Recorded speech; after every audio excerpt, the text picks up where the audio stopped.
Ruth, can you tell me a little more about your role here at Stanford? Sure.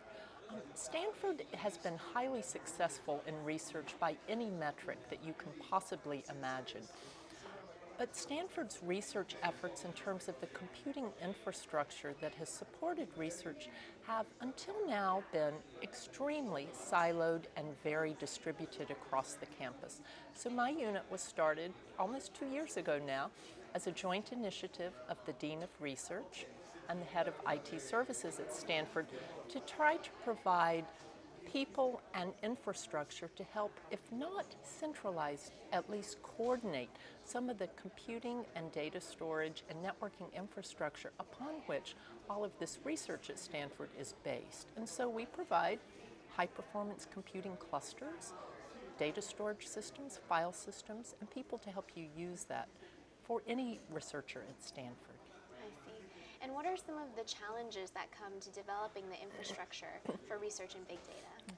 So big data brings particular challenges for us. From just a very baseline perspective, one of the largest challenges is actually figuring out what specific infrastructure configuration is going to be of most value for the researchers. There are people at the conference who have referenced, oh, hardware is a solved problem. You just buy computers, you just buy storage, and people use it. That may be true if you're talking about an individual lab or an individual researcher who's working with small amounts of data. But when you're talking about data at scale, and data whose rate of change, both in terms of diversity and quantity, isn't necessarily predictable, architecting an infrastructure set of services that can scale, that's modular and can scale, but still be performant matters. We have folks coming to us who say, well, I can go to Best Buy or Fry's and buy my storage.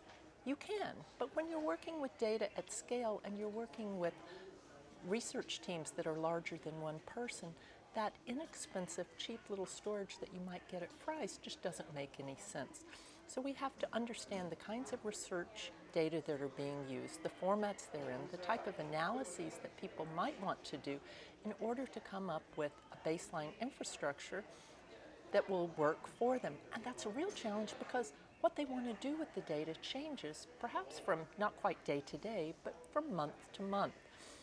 Nonetheless, it makes a lot more sense at a campus level to have at least some shared infrastructure so people can share the same databases rather than your lab having a petabyte of data that, oh, by the way, is the exact same data that the next lab has, that the next, in terms of economies of scale and also sharing of knowledge across the researchers who are working with the data. It makes sense to build a community and start that with a shared infrastructure.